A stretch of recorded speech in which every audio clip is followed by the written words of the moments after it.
In this presentation, we explore the question, how does the University of Bristol's desire to retain the name of the Wills Memorial Building represent ongoing debates around colonial memorialisations in Bristol in recent years? During this module, we have been exploring a variety of information and taken part in lots of activity in our weekly sessions we've attended. Participating has allowed us to follow lots of different lines of inquiries. When thinking about Bristol, we think about it in the context of place. So first of all, it's important to consider, what does place actually mean? Defined by the Dictionary of Human Geography, a place is a geographical locale of any size or configuration, comparable to equally generic meanings of area, region, or location. We have been learning about Bristol's place/role in the transatlantic slave trade, and it being one of the biggest centres for slave trade between 1725 and 1740. We have been introduced to a few different slave merchants over the weeks, including figures such as Pinney and Colston. This led us to think about other merchants and people who may have played a role in the transatlantic slave trade. After some wider reading, we decided to dive deeper into Cabot and the Wills family role in Bristol. Forced labour, it led us to question what colonial legacies may still exist in Bristol. A colonial legacy is a physical representation of colonialism which provides evidence that certain places were involved closely with the colonial system. Through our research, we found that there were multiple colonial legacies in Bristol. Many of these legacies take the form of buildings, streets, and statues dedicated to significant figures of the colonial period. Whilst we were in Bristol, our research started by visiting these places, which included Cabot Circus, Perry's Bridge, and the M Shed, to obtain more information surrounding the colonial legacies. We noticed that there are many inconsistencies with the changing of Bristol's colonial legacies. For example, although Colston Hall has been renamed to Bristol Beacon, there are many road signs which still display the old name of Colston Hall. These inconsistencies led us to ask the question, if the names of some colonial legacies have been changed, do all need to be changed? This leads to a further debate of will change only occur if it is enforced, as can be seen by the fact that the changing of the name of Colston Hall happened on the 23rd of September 2020, following the removal of the Colston statue on the 7th of June 2020. Would this change have occurred if the people of Bristol had not removed the Colston statue? Casbeard 2010's work, titled Slavery Heritage in Bristol, outlines such debates by analysing whether there should be a formal civic apology for Bristol's involvement in the slave trade, and whether monuments which celebrate prominent figures involved in the slave trade should be removed. We then went to the M Shed to investigate colonial legacies in Bristol further. We were able to gain an initial understanding of the role the M Shed played in Bristol's historical context, for a sign, demonstrated in Figure 6, showed that each of the transit sheds in the area were used as long-term storage and distribution of cargoes from visiting ships. Figure 7 also has a sign about the paddle streamer Great Western was launched from where the M Shed now stands. It was designed by Brunel and built by Patterson, and had a successful career carrying people and cargoes across the Atlantic. This gave us an initial understanding of the extent of success Bristol had in manufacturing goods and the facilities it had in importing and exporting them. Although this information didn't seem relevant to colonial legacies themselves, the understanding we gained about Bristol's success in the trade caught our interest and made us question the role this background had in facilitating the slave trade. A sign about Perry's Bridge demonstrated the type of role Bristol played in the slave trade. The bridge was named after Perry Jones, an enslaved African owned by a Bristol merchant in the 1700s. The intention of this name was to serve as a reminder of the millions taken from their homes in the transatlantic slave trade that Bristol was heavily involved in. Although this information highlighted the role Bristol played in the slave trade, the unnamed merchant in this legacy highlighted a sense of concealment. This concealment links to what Capord 2020 suggests, when he says the success of trade in Bristol conceals the process of violence, exploitation and displacement taking place.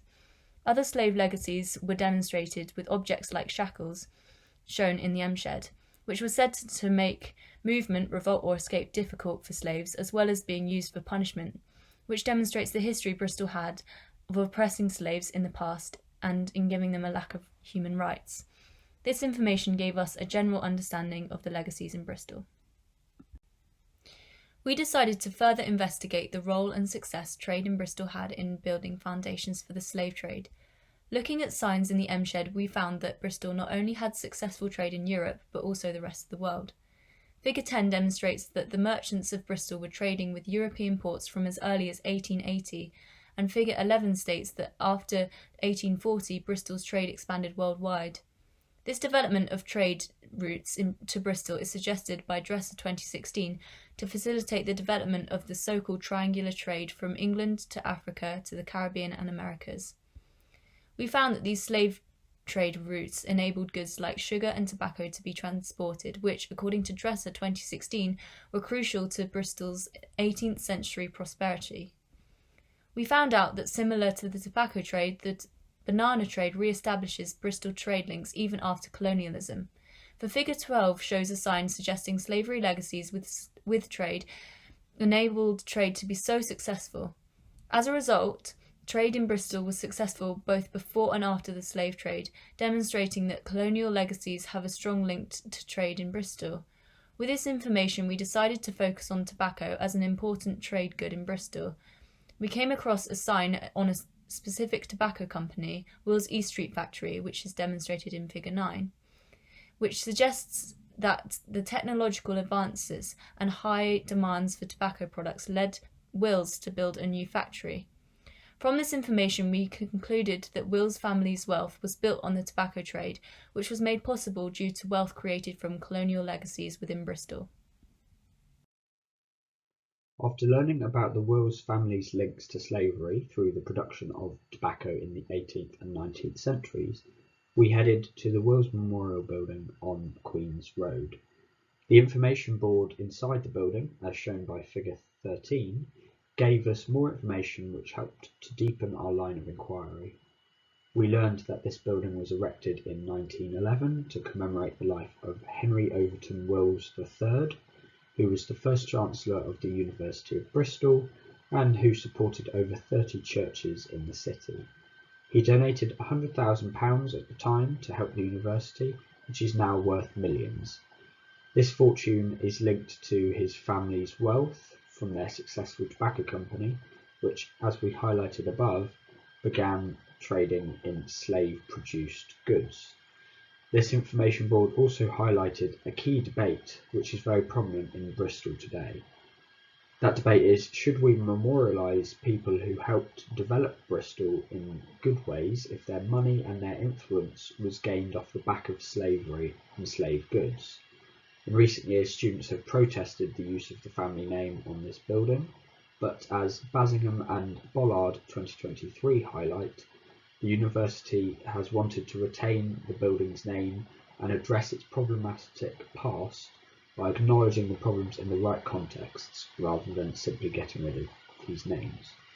Therefore, the Wills Memorial Building does represent Bristol's contemporary debates around addressing its history around slavery. Following our visit to Bristol and our decision to focus on the Wills Memorial Building and debates around colonial legacies, we began to consider how we could potentially explore our rabbit hole further. Recent news articles have been released stating that the University of Bristol is changing its logo, removing the dolphin from its emblem to remove any recognition of Edward Colston. However, the university is reluctant to change the names of the Wills Memorial Building and the Fry Building, which is named after a family who benefited from sugar trading during the transatlantic slave trade. This quote from Kaput highlights how many merchant families, like the Wills family and the Fry family, benefited from the transatlantic slave trade, despite not owning slaves themselves. This led us to question whether there are any other buildings or monuments owned by the university that had links to or were named after the families that profited from the slave trade, and if we were to keep exploring our rabbit hole further, we could find out if this was true or not. This final summary of our rabbit hole shows the interest we looked into week after week and shows the journey we took to come up with our answerable research question. Upon deciding on the topic of forced labour, we decided to focus on colonial legacies, and when in Bristol, we visited the M Shed and learned about all the historical trade in their past. From here, we learned about the Wills Memorial Building and were interested in the family itself, and that led us to our answerable research question of how does the University of Bristol's desire to retain the name of the Wills Memorial Building represent ongoing debates around colonial memorialisations in Bristol in recent years.